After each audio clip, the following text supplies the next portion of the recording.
Okay, let's get started with class here. So as I mentioned in my discussion board post, we're going to skip ahead to cluster analysis today. Of course, project number 1 is due at 5 p.m. today as well. So once again, save our stats. If you were unable to watch the actual presentation live, do note that there are videos available of it. You can actually access it through saveourstats.com. The video that was recorded by the academic planning committee, which had the camera, that meant to provide live action video of what was actually going in the room. Really, the camera wasn't set up as I had expected. I was expecting the camera to be focused on the lectern or the podium where we were presenting from, but instead it showed everyone at a table right next to it. And so since the video actual screen in the recording is so small, you can't really see much what's going on. That's too bad. But anyway, for those of you who maybe didn't make it, here's some interesting pictures, like outside the building where the presentation was going on, people watching the presentation, and there you can see some more. Some of these are also Earth and Atmospheric Sciences. They were really good. This is what the room looked like from my vantage point when I was actually at the podium. And you can see it was a very small room. It was staffed with just basically the presenters, people, faculty that are on the committee, and a number of administrators as well. So if you watch the video, you will have heard me mention a few of the administrators. Well, guess what? They were sitting right in front of me as I was giving out their quotes. And that's what it looked like right before we came out of the building after the presentation, and there's also another great picture of people that were there too. So anyway, are there any questions before we get going here? Okay, so we're going to be talking about cluster analysis. And here's a plot that we've already seen before for the goblet data, where we are plotting the first 2 principal components, and actually I guess the third one too. And then I was drawing circles around certain observations in this plot that seem to be similar in terms of their principal component scores. And we thought, okay, well, these are potential groupings. And then I said, okay, we will look at more formal ways to do that later on. Well, that's essentially what cluster analysis does. Each of these groupings is going to be called a cluster. Now, cluster analysis itself does not use principal component analysis to make a decision about which observations to put together in a group or a cluster. It doesn't do that. But what we will do is use cluster analysis to get the groupings, and then we will look to see if the groupings make sense by looking at the principal component score plots like this. Okay, so that's how everything is kind of related here. Okay, so our purpose with cluster analysis is to develop a formal classification method to classify observations into groups or clusters. A key thing is before you've actually applied it, you do not know particular groups that these observations fall into, like the goblets. We don't know what groups those goblets fall into. After this section, we will look at a case where we do know the corresponding groups, and we want to see how well we can predict observations going into the groups. But for now, we don't know. Computer scientists, statisticians have been working on this problem for a very, very long time. Computer scientists came along about 20 years ago or so, and they decided to get into our area of specialties. And they decided to start giving out some of their own names to some of this stuff. And they decided to call this a version of what's called unsupervised learning. Have any of you ever heard of that term before? Okay. That's a computer science term to represent the goals here for cluster analysis. The reason why it's called unsupervised is because we don't know what the groups of the classifications are beforehand for each observation. We don't have that information. Then computer scientists also decided to come up with another name. They call it something called supervised learning. where you do know the groups or the classifications beforehand. So for example, with the place kicking data set, we will be looking at that some more later in the semester, and we actually observe success or failure for each place kick. We know the groupings, and so computer scientists will refer to this as supervised learning. While this is obviously a statistics class, it's helpful to know what those terms mean.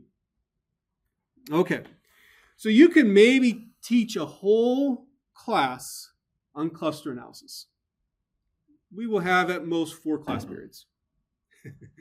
There are whole books devoted to cluster analysis. So, we're just going to touch on some of the most popular topics in this. We won't do everything.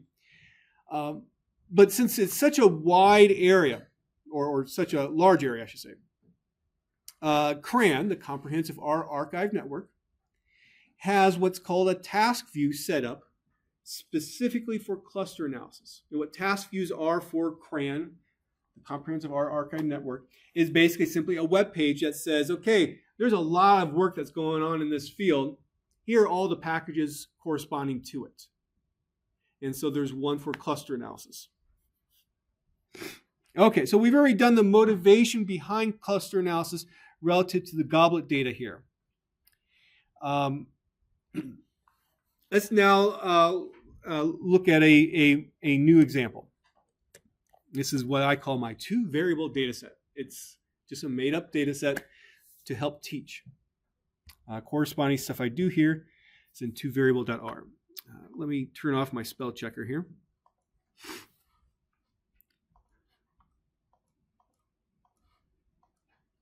Okay, so we have 2 variables, x1, x2, 14 observations. And this is what it looks like when we graph it.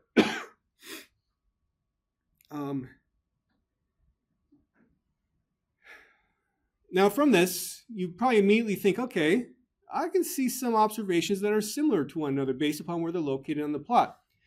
In fact, if I keep on going, here's one possibility. Okay? And if you really wanted to, perhaps you could say that these should be together. And that this is meant to be a dash line. Those observations might be together too. Okay? Informally, that's what you would say. And so what we would like to do, we will be doing, we'll look to see if formal statistical methods actually match what would make sense. If they do, then that tells us, hey, this is good. This method, that's one way of saying, yeah, this method I think is going to work out. But imagine now a setting where you have 5 variables, 10 variables, 20 variables or so. Well, you can't do a plot like this. You can't necessarily make sense of, is this working or not? So that's why we often start with a simple example like this. Okay, let me make sure I touched on everything here.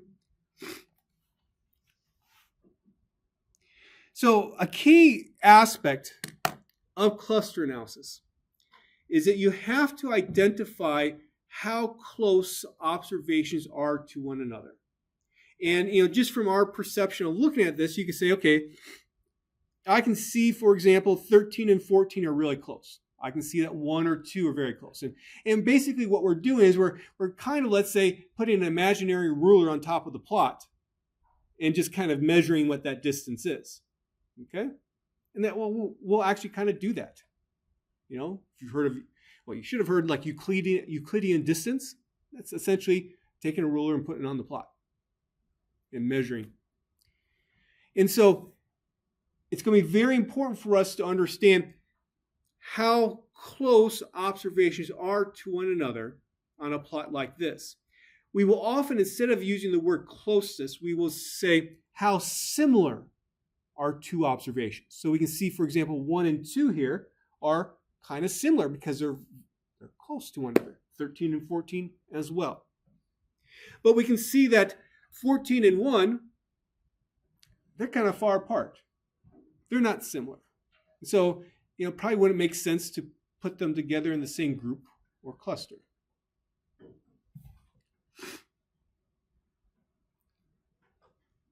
So how do we measure then similarity, closeness? We can do what's called, again, Euclidean distance. So in a formal mathematical sense, imagine you have two vectors representing two different observations. So one vector is going to be, let's say, for the rth observation. Another vector is going to be for the s observation. And what you would do is simply subtract them. That kind of gives you a measure of closeness. Transpose that. Then multiply it by it as again. Now, why are we essentially taking a square here? Well, we don't want the, excuse me. Well, let me actually write it out. So what we have here then is something like this.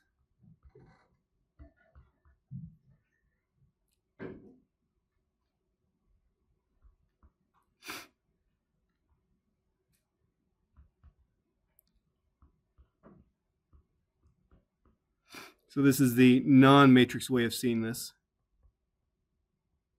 Remember, we have p different variables always.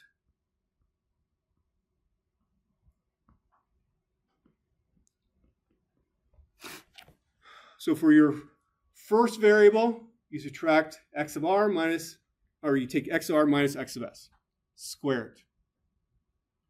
That way, if it's a positive or negative difference there, it's not going to matter. And you keep on going for the second variable all the way up to the pth variable. And then in the end, after you add them all up, these square differences, you take the square root. This is Euclidean distance.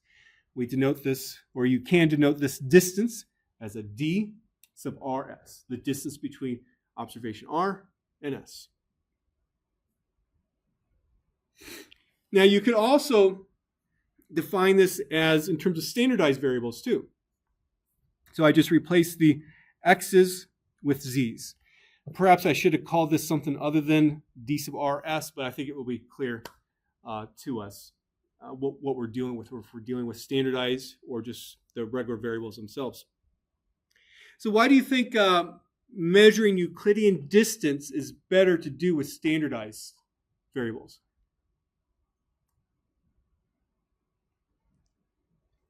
If you want to compare two different ones, they have different units. Yeah, if they have two different units, that will be one thing. What would be maybe another one too? But I mean, that's obviously a big one.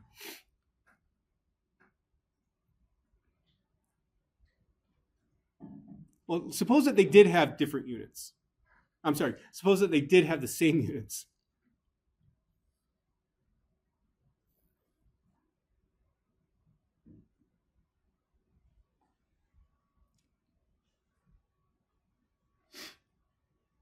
You know, let's see now.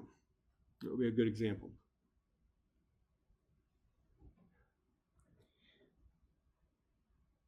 Suppose I had one variable that measured the length of pens, okay? And I had another variable that measured lengths of umbrellas. This is my favorite umbrella. This is what I use playing golf. It's so big. What's that? Different variable. Different amount of variability you would expect. So if there's a lot of different variability between the two variables, even if they're in the same units, you want to standardize them as well. Okay? So that's why typically we will always use standardized Euclidean distance to measure how similar or how close two observations are. Again, the basic idea is this. If you have two observations that have a very small standardized Euclidean distance, you put them together into the same group or cluster. That's the basic idea. Now, in R, there is a function called dist to find these distances. Okay? Let's take a look at an example. I'm kind of skipping ahead to do this. Let's see, where do I do this? Now, I do it somewhere. I'm not going to try to find it. It's not that big of a deal. It's in my program. So here's my two variable .r program here. And here's my data. I'm just going to simply type it in directly into R because it's easy. And let's apply the dist function. Let's first do it this way. Just with regular Euclidean distance. Say dist parentheses set1 and parentheses. And here are all my regular Euclidean distances. Okay?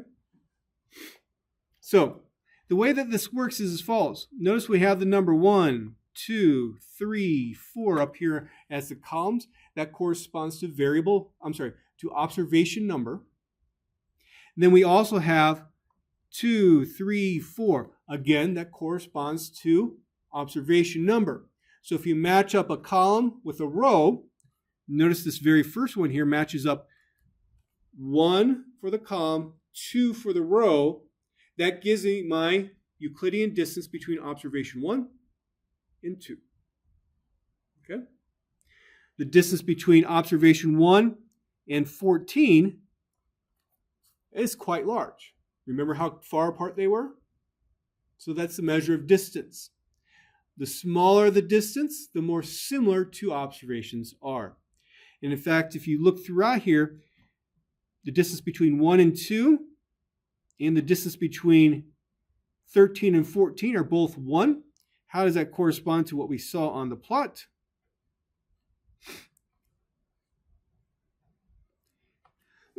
Those 1 and 2 and 3 and 14, 1 and 2 and 13 and 14 were the two closest. If you take some time and actually look at it, trust me, those are the two closest by far. Okay? Now, if I wanted to do this with respect to standardize Euclidean distance, I can use my scale function as we saw earlier in the course, use that with set 1, and then say dist z, and now we get the standardized Euclidean distances. Basically, we will need to do this every single time before we use an R function that will actually do this cluster analysis for us. Okay. So as I said at the beginning, one could teach a whole class on cluster analysis. There are whole books on cluster analysis. And so, as you might expect then, if a whole class, a whole book can be done on cluster analysis, there's probably going to be a lot of different cluster analysis methods. And there are. So there's going to be a lot of, and you can put them all into different categories, okay? There are what are called hierarchical methods, non-hierarchical methods, and model-based. We can't do everything in this course. We're not going to talk about model-based. We will talk about hierarchical and non-hierarchical only. And the reason why it's called hierarchical is because your observations are basically grouped into clusters in a nested sequence of clusterings. What I mean by that is something like this. So I said one, and it's just easier when we're just first learning this. I'm just going to use regular Euclidean distance, so not standardized. It's just easier for us right now. So I said to you that 1 and 2 and 13 and 14 both had distances apart from each other of 1. These were the smallest distances. So what a hierarchical method can do is as follows. It first treats all observations, let's say right now, as its own cluster. So I have 14 different clusters. Kind of a boring situation. You have 14 observations, 14 clusters. That doesn't tell you which observations are similar. But what will happen is this. These methods that we're going to look at will say, okay, I see that 1 and 2 are the closest, well, 13 and 14 as well. I'm just going to pick one of them to start off with. And I'm going to put together 1 and 2 into a cluster. So now I have 13 clusters, 13 groups remaining. Again, this is going to be done in a hierarchical manner. So then I go to 13 and 14. I see that those two are very close to one another. And now I have 12 total clusters. And then maybe, for example, and I don't remember what the actual numerical values are, maybe 3 is the next closest, or the next closest distance, let's say, is from 3 to this cluster that contains 1 and 2. So now I'm going to make a cluster there. Maybe I say the same thing about 11. And so you can see that we keep on moving in this hierarchical manner, forming clusters. And in fact, eventually you will get to a point where all the observations are just in one cluster, which again is not, it's kind of boring. You don't want that because then you're saying everything's the same. And so a big thing that we will have to deal with is deciding when do we stop the hierarchical clustering process, because we don't want to say everything's in one cluster because we see there are big differences there. Okay, so that's getting ahead of ourselves here, but that's where we're going. And hopefully my main point there was to demonstrate what do I mean by hierarchical clustering. And what I just demonstrated to you is a version of hierarchical clustering called agglomerative, where each observation begins as a separate cluster and you just keep on successfully joining observations into other clusters as you go along. We will focus a lot on agglomerative. We will not talk about the opposite, which is divisive, which says, okay, let's begin with everything in one cluster, and then we just keep on starting to separate out observations from there that are, let's say, the most dissimilar.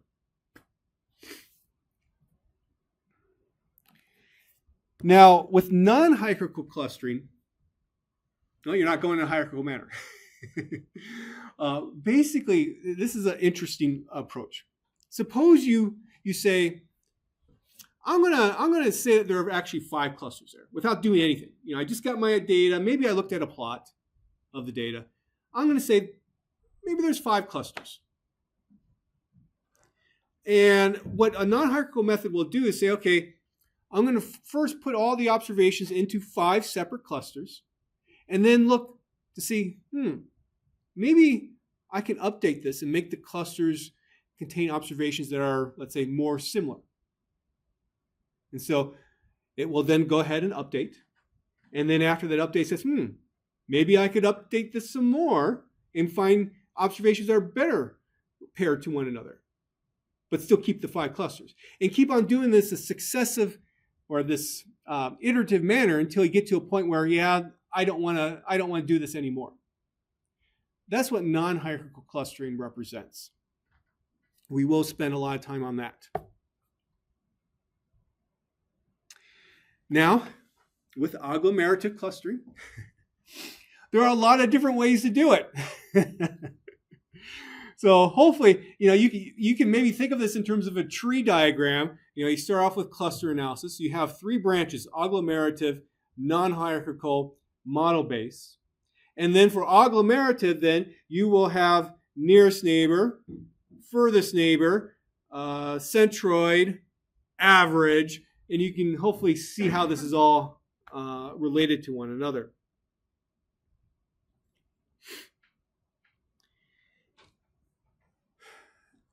And you might be wondering, why are we looking at all these different ways to do it? Why don't we just focus on the best? Well, the key is there's not one best. So that's why we're looking at them all. And typically when I do this, I will try a few different methods to see which set of results make the most sense. Also, as you might expect, there could be more than, let's say, one correct answer in the end. Okay. So we're going to start off doing an agglomerative method. It's called nearest neighbor. This is the most intuitive. Some people will call this single linkage as well. And the key with these different agglomerative methods corresponds to how do they measure how close 2 observations are, how close 2 clusters are from one another. That's how they differ.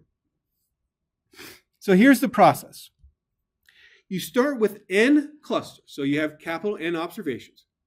Each observation is 1 cluster. Then similar to what I was demonstrating on that plot a few minutes ago, merge the 2 clusters that are nearest to one another. So just look at the distances. typically, again, standardized Euclidean distance, then this is the main thing that differs the methods. Define the distance between this new cluster and any other observation out there, or any other cluster, as the minimum distance between the 2 points in the cluster and the other observations. What does that mean? Okay.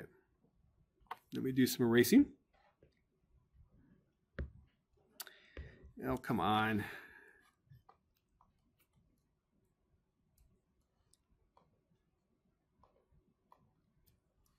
Okay. So let's say, let me actually erase this too. Let's say I have this cluster that has 1 and 2. I need to somehow define the distance between this cluster and observation 3. How do I do that? What nearest neighbor does, it says simply, we see that number 2 is the nearest to 3, so let's just find the distance between those two. That's how it defines distance between a cluster that has more than one observation and some other observation. Another example is this. Suppose I have these two clusters, and I need to somehow measure the distance between the two. What nearest neighbor does, it says simply 6 and 4 are the closest between these two clusters. So we're going to define distance as the distance between 6 and 4. Just let's attach some intuitiveness to this. What would be another way that I could define the distance between the 4 and 5 cluster and the 6, 7, 8 cluster? What do you think, without looking at the notes? The center. Yeah. So somehow there's multiple ways to define center. Suppose I define the center. I'm just going to draw it in here, okay? And what I could do is then find a distance like that. What would be another way? I'm sorry, say that again? Yes, that's another one. So what I could do is calculate all the distances that I see here. Let's see here. I'm not drawing this very well. I think you get the idea. There's 6 different distances, and then just average them. Okay? How about one more way?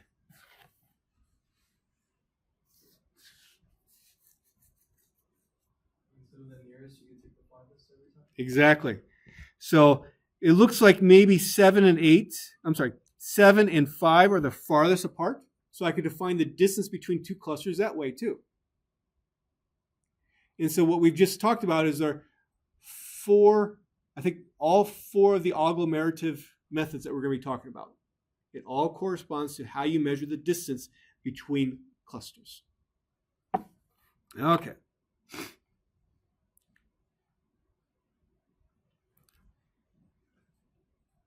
So once I define distance in this way, find all distances between every single cluster, put the 2 nearest clusters together into a new cluster, and then keep on repeating this process until eventually you get to one cluster.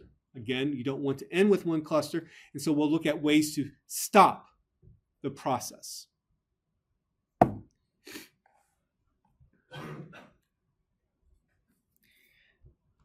So the single linkage name, this alternative name to nearest neighbor, comes about through essentially because it just takes one observation per cluster to decide whether or not to link 2 clusters. You're linking them together.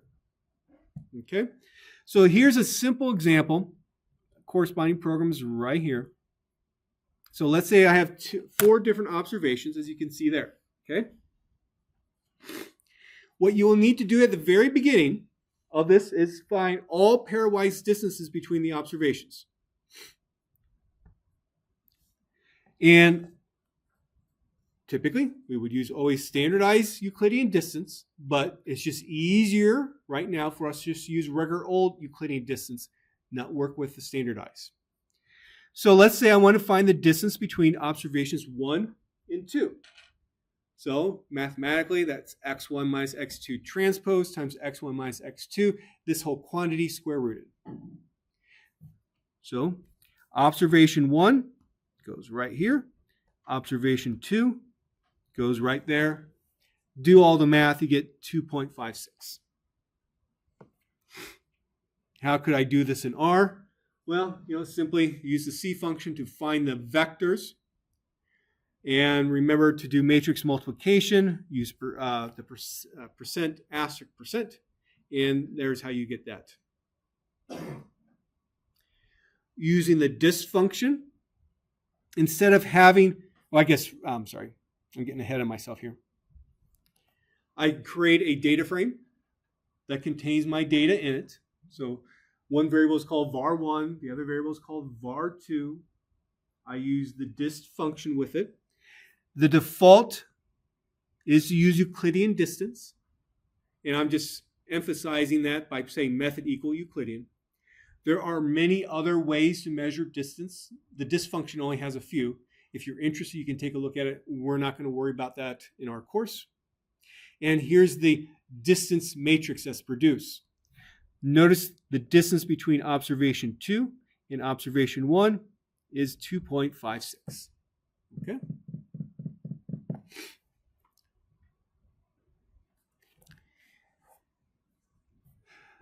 I'm going to jump ahead and show you this plot. So suppose I did this with every single observation, okay? Again, you can see the distance between observation 1 and 2 is labeled as 2.56. Let me see how I did this. Yeah. So we'll look at how I can rate this plot shortly. But based upon what we've seen for the nearest neighbor method, don't look in the notes, I'm going to start off with 4 observations, 4 clusters. I need to decide which observations to join together into a single cluster. Which observations do you think would be joined together?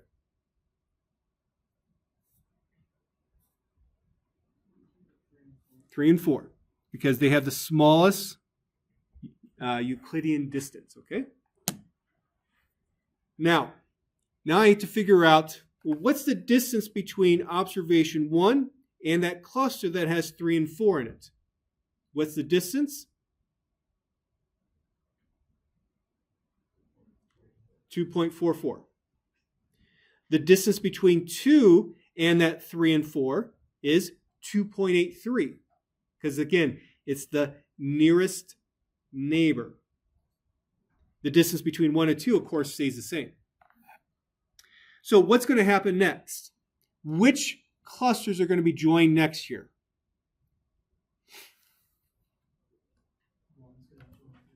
Yep. 1 is going to be joined with 3 and 4 because this number here is the smallest.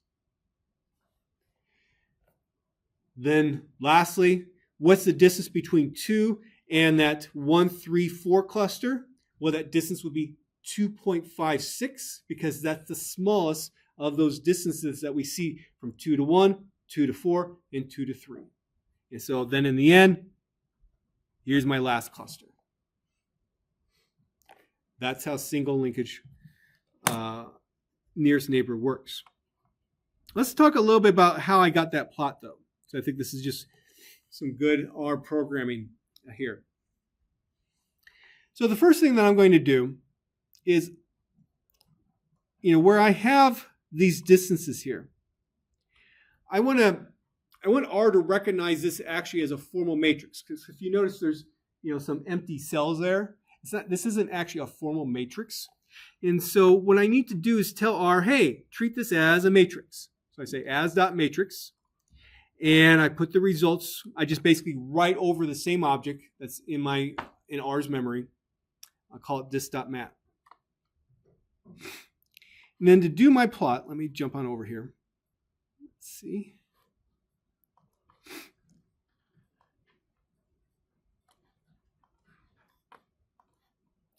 To do my plot, since essentially these variables, I've made them and I've came up with them myself.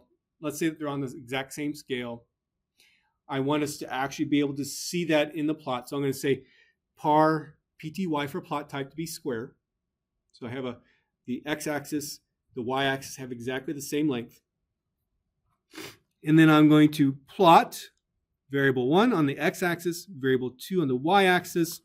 I'm going to use plotting character 16. Color is going to be blue. It's going to be 5 times as normal size, just so that everything nicely stands out. And there's those plotting points. Next, what one could also do is actually plot then the corresponding observation numbers by using the text function. So text at the x-axis values, at the y-axis values, labels 1:4, meaning 1, 2, 3, 4 for observations 1, 2, 3, 4.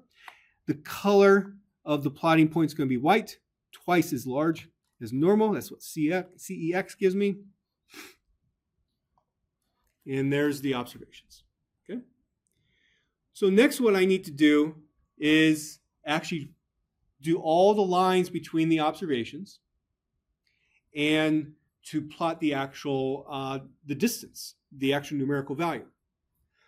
This is where it gets a little bit tricky, but it's not too bad. Basically, I'm going to do 2 for loops. So I'm going to say for I in 1 to 3, which is going to give me the first, how should I say, I need two observation numbers, okay? I is going to be my first one. Then J is going to be my second one. So in these 2 for loops, I in 1 to 3, J in I plus 1 to 4. So the first time through this loop, these loops, what's I going to be?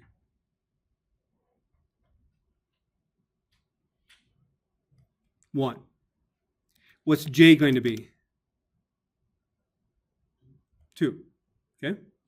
So imagine then, I here, which is going to be 1, is going to give me variable 1 for observation 1. Excuse me. This is going to be variable 2 for observation 1 as well.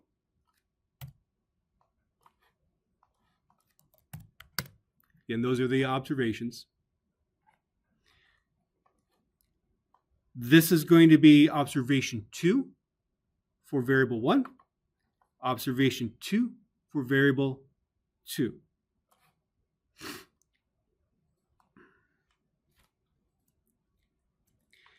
I'm putting this into a function called segments. And it's going to simply just draw a line segment between 2 observations, let's say one at x0, y0, and x1, y1. The line type I want to use is a solid line. Line width is 1. Color is equal to 2. That corresponds to red. I could have put just quote red end quote there if I wanted to.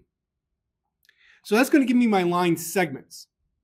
To get the actual numerical distances on the plot, what I'm simply going to do is use my text function again, but at the average value between these 2 observations for the first variable, the average value of these 2 observations for the second variable, which is going to be the y-axis, on the y-axis, and then I need to say, well, what do I actually want to plot there for text? So that's where labels comes in. And then I go to my distance matrix and I get the value of I, or I use row I, column J. I grab that from my distance matrix, I put it in there, and I round it to 2 decimal places. So let's actually just show you what happens if I let I equal 1, J equal 2. Let's just do this. Let's see here. Oh, where's my plot? And notice what happened there. So, coming into this class, you should have all have had some experience with some kind of for looping structure, whether or not it's with R or not. That's may not have been in R, but the same concepts of for loops you should have seen before coming into this class. And if you're uncomfortable using for loops, the great way to learn how to work with them is exactly what I just did here. Let's just take the first two values. Let's plug them in. Now, the next time through this loop, what's going to happen to I and j? It's actually going to be 1 and 3 because this j is going to go from I plus 1 to 4. Okay? So then, when I run it like this, look what's going to happen. Now I got 1 and 3. Then I hit 4.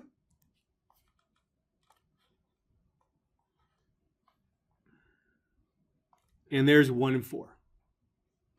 Now, once it hits this upper bound here, what's going to happen is it's going to get out of that loop. And notice how I use curly brackets to indicate this is the stuff that's inside the loop.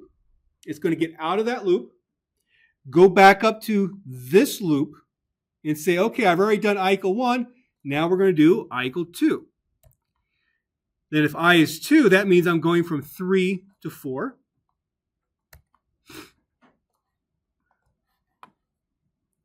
And this is what we get. So now notice I connected 2 and 3.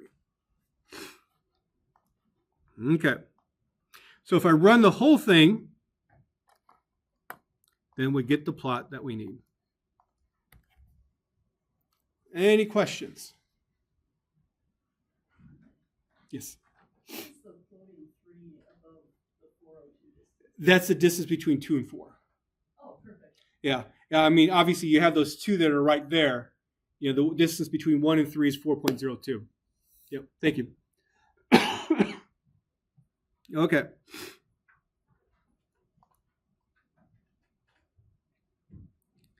So, page 12 then goes through what we had walked through together, but now it's just written out. Notice how I put like the minimum distance between the 3-4 cluster and the 1. And that's how I determine what is the distance I'm actually going to use to make a decision about what comes next in terms of joining.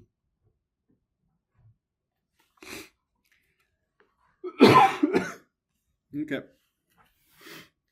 So, you know, there's a whole bunch of different ways to do some of this stuff in R.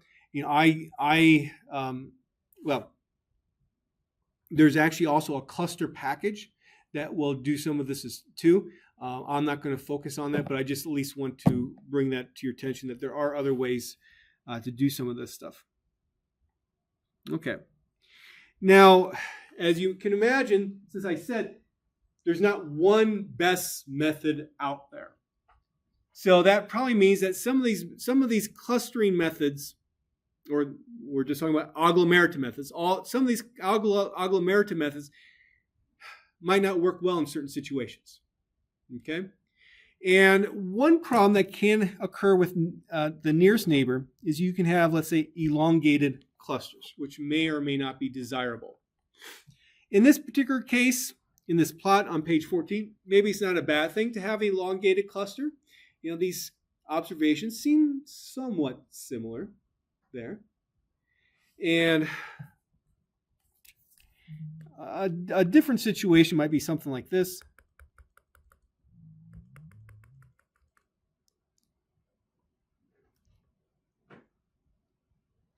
Maybe might end up something like that, which may or may not be desirable. That's what I mean by elongated clusters. The reason why that occurs is because remember how the distance between different clusters is formed. It's formed based upon the shortest distance between two observations in the different clusters. Hopefully that makes some intuitive sense why you could potentially get elongated clusters. This process of elongated clusters is called chaining. Okay, so let's look at another method. This is called now the furthest neighbor, or what's called complete linkage. So this was the last of the 4 different agglomerative methods that we talked about, where instead of looking at the shortest distance, now we're looking at the farthest distance between observations in 2 different clusters. Okay?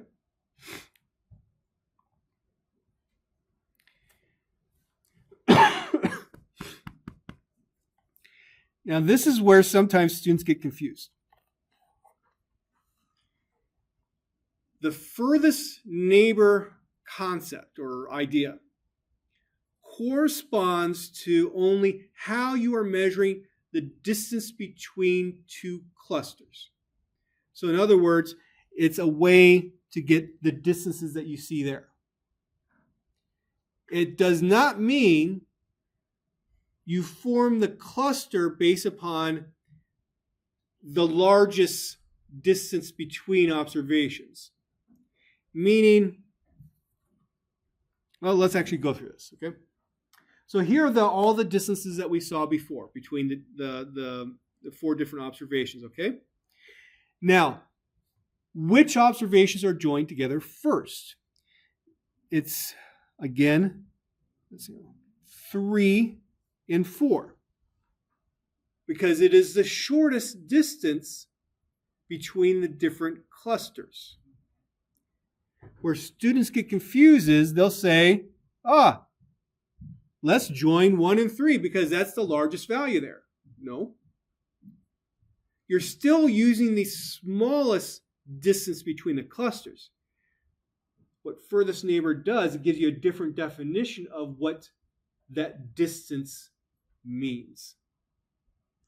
So, for example, 3 and 4 are joined together again first. Next, we need to decide which clusters to join next. So again, you find the distance between 1 and 2, and that's not going to change. What changes, though, is the distance between 1 and that 3-4 cluster. Let me do a split screen here. So the top will be nearest neighbor. Here are exactly the same tables. What's the difference between the two tables? The word min and max.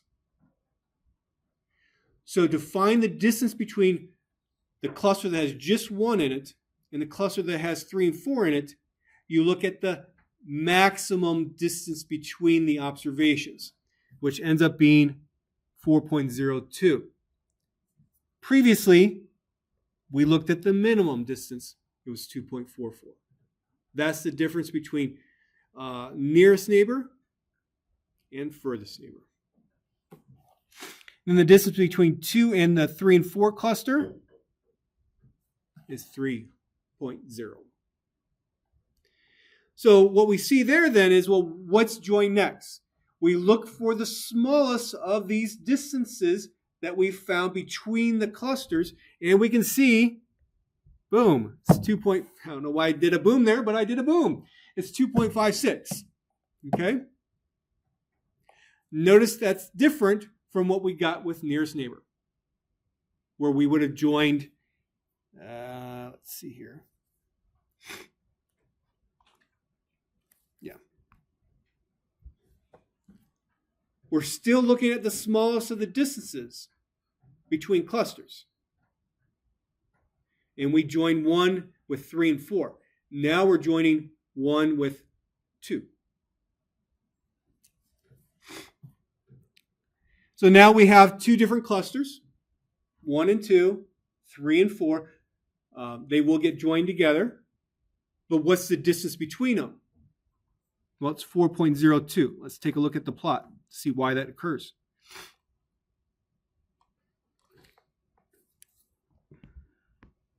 Oh, come on. My eraser does not want to work. Okay. So I have this cluster. I have this cluster. I need to figure out how furthest neighbor would define the distance. I look for the largest distance between the 1 and the 2. I'm sorry, the largest distance between the 1-2 cluster and the 3-4 cluster. And we can see that largest number is 4.02. Now let's say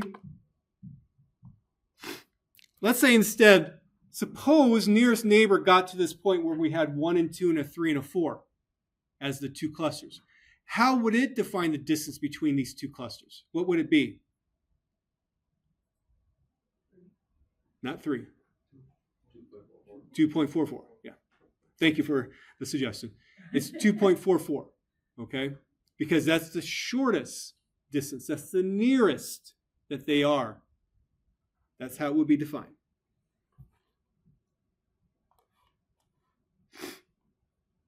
Okay.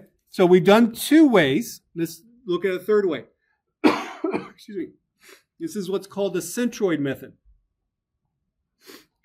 This was suggested as well. The similarity, or the distance between clusters, is the distance between the cluster means. Okay? Excuse me. So, how does this method start? It starts exactly the way that the other 2 did. Every observation is in its own cluster. And so, what's the cluster mean? Well, it's just the actual observation variable values, because there's one observation per cluster.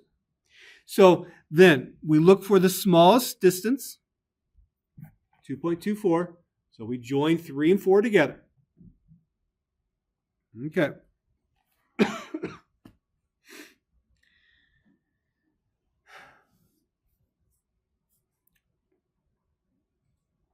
Now I need to figure out what's going to be joined next. So I need the distance between, I guess I didn't write it out there. I need these distances.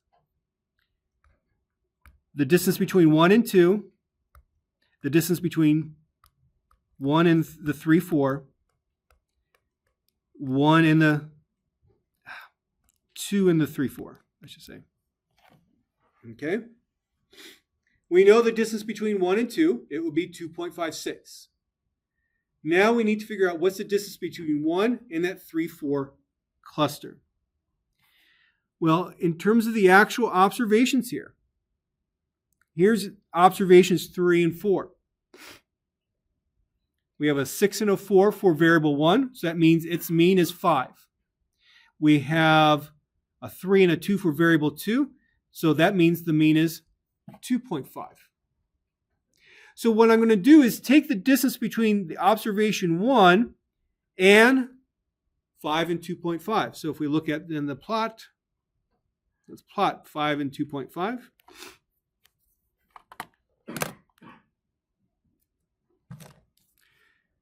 So here's 5. 2.5 is there. So basically, well, we're right there. And so what I need to do is find this distance there. I need to find this distance there as well. So let's see what that distance is.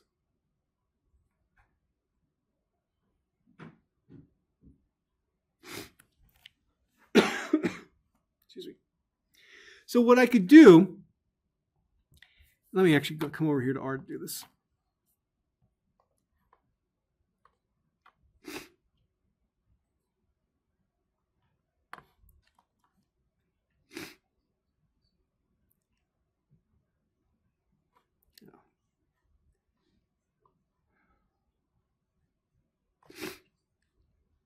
No, I cannot find, the code must be in here, but I cannot find it quickly. So we'll just look at it in Word. I'm sorry.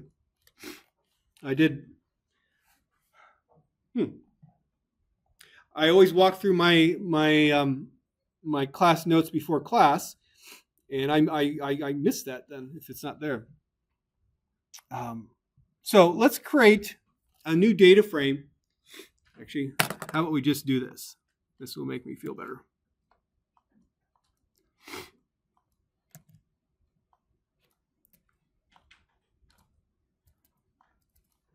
So I'm going to create a new data frame that has the first 2 observations of set 1 in it, so observations 1 and 2.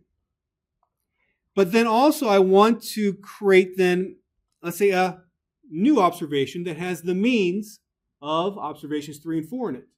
We've looked at how to find means before. We use call means for column means. So there we can see, indeed, there's that 5 and 2.5. So since I'm putting it together into a data frame, I can do what's called R bind, which means combine by row. So we put set 1 here, and then we put then those column means right below it, just to show you that indeed that happens. There we go. So now I have a new data frame. So what I can do is just simply plug that into the dist function, and we'll calculate all the distances that I need. So here are my distances. So what's going to be joined next? Just shout it out. 1 and,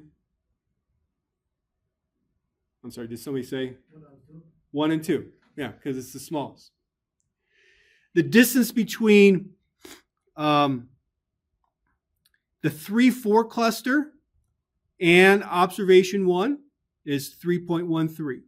The distance between the 3-4 cluster and the 2 observation is 2.69.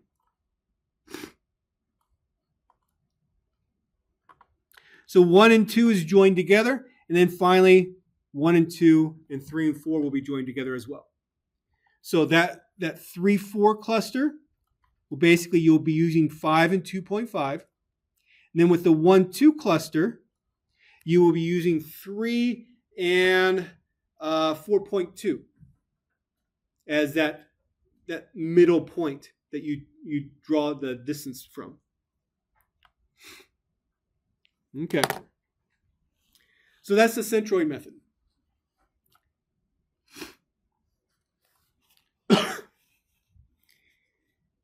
In the end, the centroid method can actually work well, better than the other ones when there are outliers. Because notice what's going to happen when you have, let's say, especially with the furthest neighbor. Suppose you have an outlier in there, in a cluster. That's going to make some of those distances really, really big. Okay? With the centroid method, though, the effect of the outlier is going to be much smaller because multiple observations are going to go into figuring out the distances between the different clusters. So then there's also what's called the average method, or average linkage, some people call it this, where the similarity or the distance between 2 clusters is simply the average of all distances between observations, let's say in this cluster, and observations in this cluster.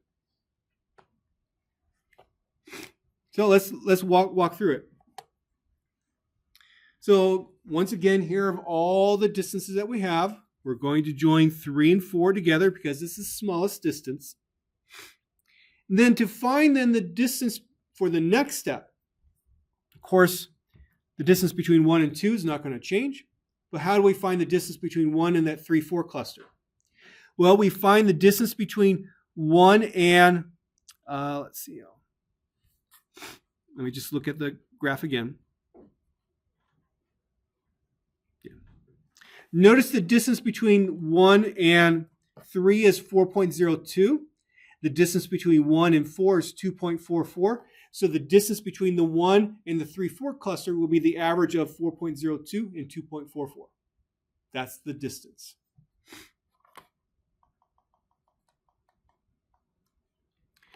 That ends up being 3.23. You do a similar thing for the distance between 2 and the 3-4 cluster, you get 2.915. So what's joined then next? Well, 1 and 2 are joined because it's the smallest distance. Then lastly, 1 and 2 is joined with 3 and 4.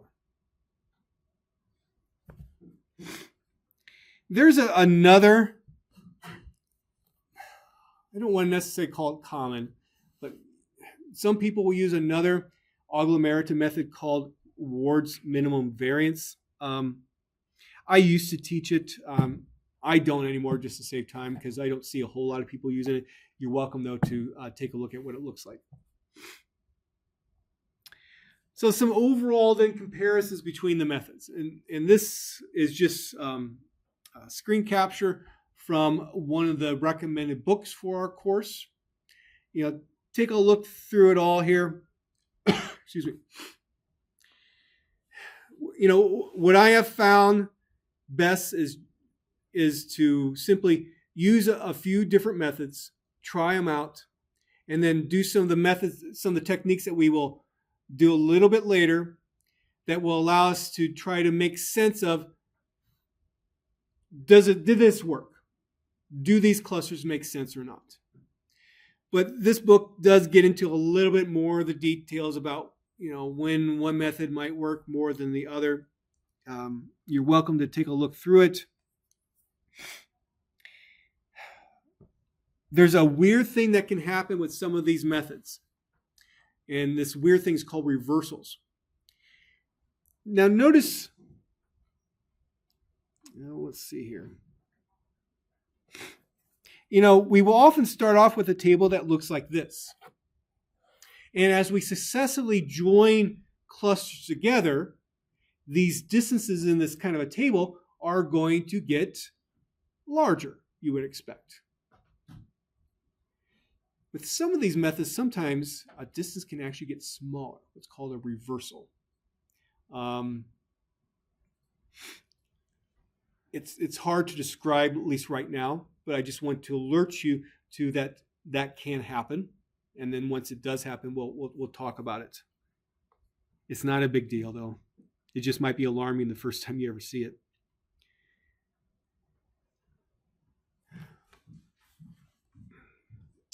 Here's just some additional recommendations from another textbook. I've already talked about the issues with nearest neighbor. Furthest neighbor will minimize the intercluster distances, which produces more compact clusters. Other methods fall between the two. Try more than one method. Okay. So we spent a lot of time now talking about the different ways to do clustering. And what I told you is that these methods, these agglomerate methods, get to a point where you just have one cluster, but you don't want to get that far. You want to stop sometime before you get to one cluster. Because if you get to just one cluster, it's like, well, geez, this was kind of a waste of time. Why are we even doing cluster analysis? Everything's the same or similar. So we need to figure out a way to decide when to stop the clustering process. And as I say here, determining the number of clusters that you end up with can be difficult. And there can be more than one justifiable answer. So let's take a look at, first of all, what we will like and what we don't like in terms of clusters, where we just simply have two variables because it's easy to see. So here's an example of a good cluster and a bad cluster. Well, I do have a maybe there. Yeah, I'll say that. But we can see how this here looks different from the rest of the observations that we just put together, that are put together into this cluster, right? Now they have similar x1 values, but their x2 values are quite different. And so that's why I have a maybe there where, okay, yes, the x1s are similar, but definitely the x2s are not. And typically you would want to, in this particular case, have actually 3 different clusters. So we want to avoid situations like this. And let's just say we got to a point in the clustering process that we had 3 clusters. So we're doing this maybe furthest neighbor, nearest neighbor, it doesn't matter. We get to a point where we have these 3 clusters I just outlined in red. Now,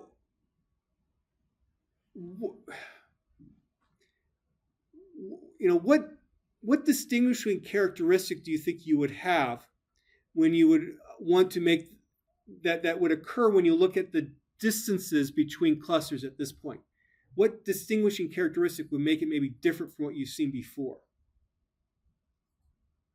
It's a hard question for me to ask.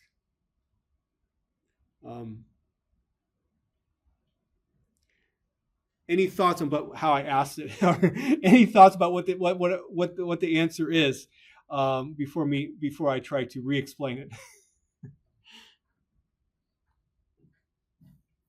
So again, when we do the clustering process, we're looking at distances between clusters. So when we get to this point, we're looking at the distance between, let's say, cluster A B, and C. Are these distances going to be large relative to what we probably had before we got to this point, or small? Probably large. Once you start seeing a large distance, and let's say that these two are then joined, so you would actually know what that distance is. You'll see, wow, that was a large distance there. Maybe I don't want to join these clusters. Maybe I should have stopped before I got to there. That's how you make the decision of when to stop the clustering process. Once you start seeing very large distances relative to what you have been seeing before when you were creating the clusters. It might be still a little bit abstract. You'll see that, though, as we go along with actual data examples.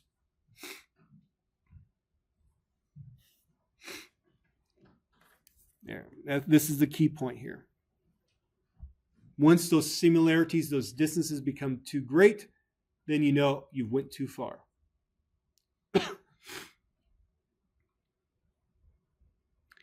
Here's another example of some good clusters and bad clusters. Just from looking at this here, you might be thinking, okay, yeah, this observation I just highlighted in red should have probably went in a different cluster.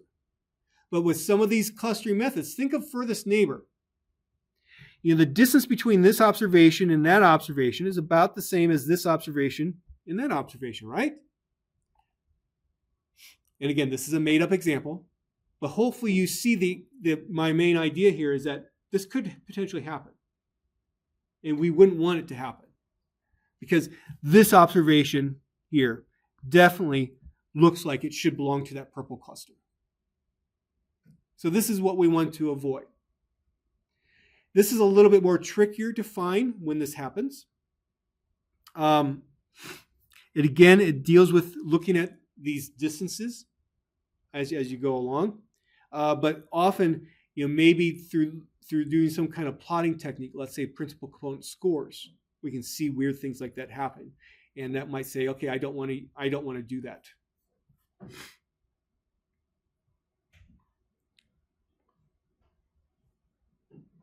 In some clustering methods, you might then end up with 4 clusters in the end to avoid that. And then you might be thinking, okay, well, maybe that might not be a good clustering method to use. And then that's where, yeah, that can happen. Use a different clustering method. Okay. So we have a tool then to look at all these distances that we're using to decide where to stop, essentially. And that's what's called a hierarchical tree diagram. It helps us make this decision about where to stop. And this is a hierarchical tree diagram that I drew for those 4 observations that we saw. The purpose of this diagram here is only to help you see how this hierarchical tree diagram is laid out. That's the only purpose of this right here, right now. And so what we have at the bottom on the x-axis essentially is observation numbers. And notice the observation numbers don't have to be consecutive, 1, 2, 3, 4. In fact, they rarely will be. The way that they're typically drawn on a plot, and R will make a decision about where do I put 1, where do I put a 2, where do I put a 3, where do I put 4. It's not important for us to know how that makes that decision process. But basically what it's going to do is the observations that are the smallest distance, they'll join them together kind of close in terms of the observation numbers, what you see on the x-axis. That's the only thing that's important for us to know. The y-axis then corresponds to distance. And so when we were doing nearest neighbor, observations 3 and 4 were joined together first. And so what happens is that R, for us, will draw this part right there. And you can see how observations 3 and 4 are joined together. They have a line connecting them. And how far do they go out into the plot corresponds to that distance that was needed to make that joining, or the distance between the observations. Then remember what was joined next in the nearest neighbor. It wasn't 1 and 2. It was actually 1 with 3 and 4. So R then will draw a line up corresponding to 2.44 and then over to where that 3, 4 is. And so again, you can see that indeed this is 2.44. Lastly, observation 2 was joined with 1, 3, and 4. So it's going to draw that up. And notice again, it's 2.56. This is a hierarchical tree diagram. We're getting out of time here. But here's just to show you ahead here. This is a hierarchical tree diagram then for that 2 variable example where we had 14 observations. What's something that sticks out to you here? Well, notice how the observations are not necessarily in order on the bottom. There's a few small little differences how R draws a plot versus how I did that simple plot. But what's something that really sticks out? Again, we're really focused on distances between clusters in this section of the course. What's something that sticks out?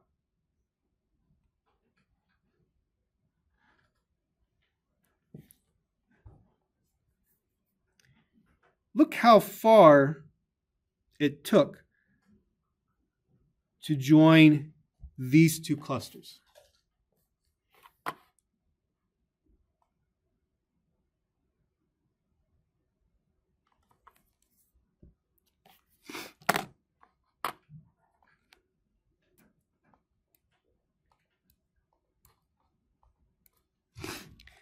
That joining corresponds to when we had those 2 clusters, and then that happens. Let me go back to that plot, that hierarchical tree diagram. Where is it? Here we go.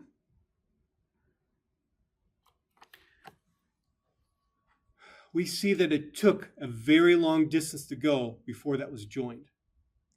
And so then that should be a warning, maybe I shouldn't go that far and make that joining. And so what we will do is what's called cut the tree.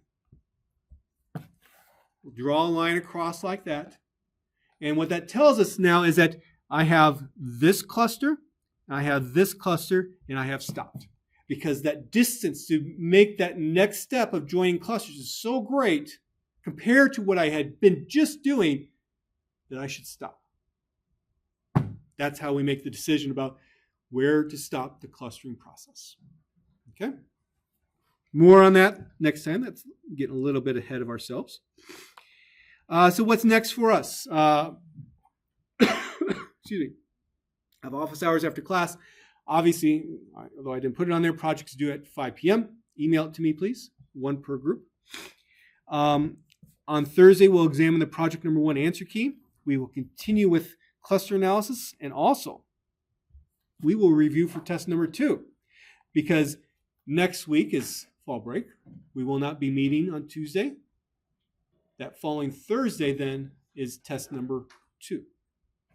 Okay? Any questions? Okay, that's all for today.